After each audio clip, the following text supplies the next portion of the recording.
नमस्कार। ज्योतिष में महादशाओं का महत्व।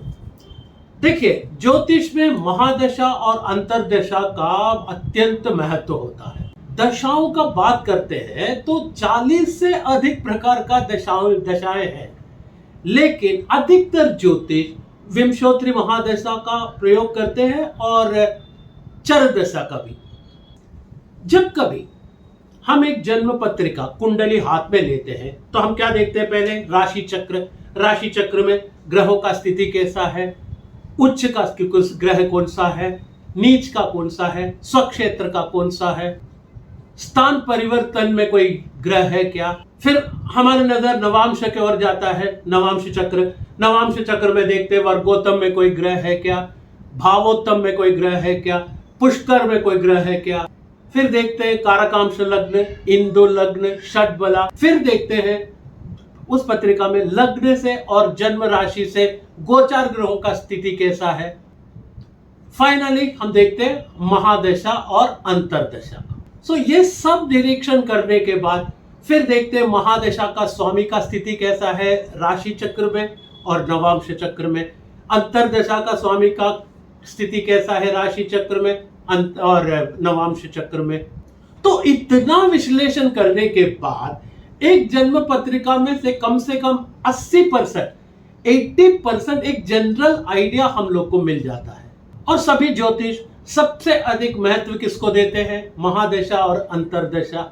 पहले तो ये देखते हैं कि महादशा कौन सा महादशा चल रहा है। अगर सूर्य का महादशा है तो उस सूर्य का अवस्था कैसा है राशि कुंडली में, और उसके बाद नवांश कुंडली में उसका अवस्था कैसा है। क्योंकि कुंडली में अपनी स्थिति के अनुसार शुभ या अशुभ फल देते हैं ग्रह। अभी एक व्यक्ति को अपने कुंडली में कोई भी ग्रह अनुकूल हो और उस ग्रह का महादशा चल रहा हो, सो उसको विदाउट एनी डाउट उसको शुभ फल मिलता है। और महादशा का स्वामी और अंतरदशा का स्वामी बलवान हो राशि चक्र में और नवांश चक्र में, तो उसको शुभ फल मिलना ही है। देखिए, महादशा का स्वामी या अंतरदशा का स्वामी राशि चक्र में अगर थोड़ा सा कमजोर भी हो, नवांश में बलवान हो, तो उस ग्रह का महादशा काल में उस व्यक्ति को अत्यंत लाभ होगा।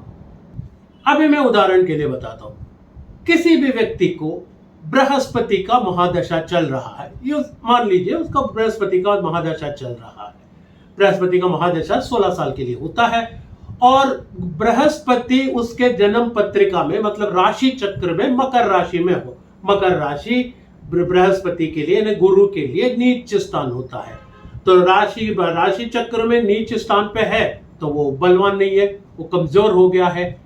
लेकिन बृहस्पति मकर राशि में स्थित बृहस्पति, नीच राशि में स्थित बृहस्पति उत्तराषाढ़ा के चतुर्थ भाव में, चतुर्थ चरण में हो, क्योंकि उत्तराषाढ़ा का चतुर्थ चरण जो है सूर्य का होता है, तो वो पुष्कर हो जाता है। तो पुष्कर नवांशा का मतलब बृहस्पति जो है नवांश में मीन राशि में स्वक्षेत्र में चले जाते और बलवान हो जाते हैं। और यदि मकर राशि में नीच स्थान में स्थित बृहस्पति श्रवण नक्षत्र के द्वितीय चरण में है तो चंद्र का हो जाता है। तो बृहस्पति नवांश में ऋषभ राशि में होते।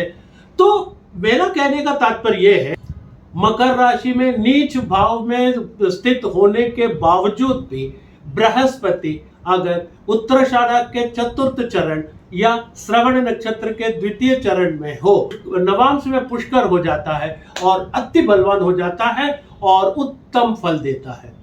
और किसी भी व्यक्ति को अब अनुकूल महादशा या अनुकूल अंतरदशा चल रहा हो, उस व्यक्ति को फिर तो न 7.5 से कुछ डरना है, ना ही अष्टम शनि से या जन्म शनि से या जन्म गुरु से या अष्टम गुरु से या जन्म राहु से। यदि गोचार में अगर ग्रह स्थिति अशुभ स्थान पे है लग्न से या जन्म राशि, तो उसका कोई चिंता करने की आवश्यकता नहीं है, भयभीत की कोई आवश्यकता नहीं है। क्योंकि जब आपका महादशा और अंतरदशा बलवान हो, किसी चीज का भय का सवाल ही नहीं होता है। बहुत लोग ये सोचते हैं कि अरे मुझे तो अष्टम शनि पड़ गया है, मेरा तो जन्म शनि चल रहा है, 7.5 है, बृहस्पति अष्टम स्थान पे पहुंच गए हैं, राहु जन्म में पहुंच गया या राहु अष्टम में पड़ गया, तो मैं क्या करूंगा, गोचार में ऐसा है, ज्योतिष लोग बोलते हैं ऐसा। अरे अपना महादशा को देखिए, सबसे पहले अपना महादशा और अंतरदशा को देखिए। अगर अंतरदशा और महादशा बलवान है तो फिर ये आप गोचार से कोई बिल्कुल चिंता करने की आवश्यकता ही नहीं है। लेकिन महादशा या अंतरदशा प्रतिकूल हो तो थोड़ा सा चिंता करने का विषय हो जाता है ये गोचार से। और मान लीजिए आपको महादशा का स्वामी कमजोर है आपके हॉरोस्कोप पे और नवांश चक्र में, या अंतरदशा का स्वामी जो है नवराशि चक्र में भी कमजोर है, नवांश चक्र में कमजोर है, इसके लिए उपाय है। इसके लिए उपाय है तो मतलब मैं नहीं कह रहा हूं कि 100% आप उसको ठीक कर सकते हैं ना, कुछ तो कम कर सकते हैं। नेगेटिव वाइब्रेशन जो होता है, नेगेटिव एनर्जी जो प्रोड्यूस करता है अशुभ स्थान पे बैठे हुए महादशा स्वामी या अंतरदशा स्वामी से जो नेगेटिव एनर्जी आपके पास आ रहा है, उसको कुछ उपाय करके आप उसको, उसका जो रात जो होता है, उसका जो तेज होता है, उसका जो उग्र जो है, उसको तो कम कर सकते हैं। तो आपको समझ आ गया होगा कि कुंडली में, जन्म पत्रिका में महादशा और अंतरदशा का क्या महत्व होता है। नमस्ते।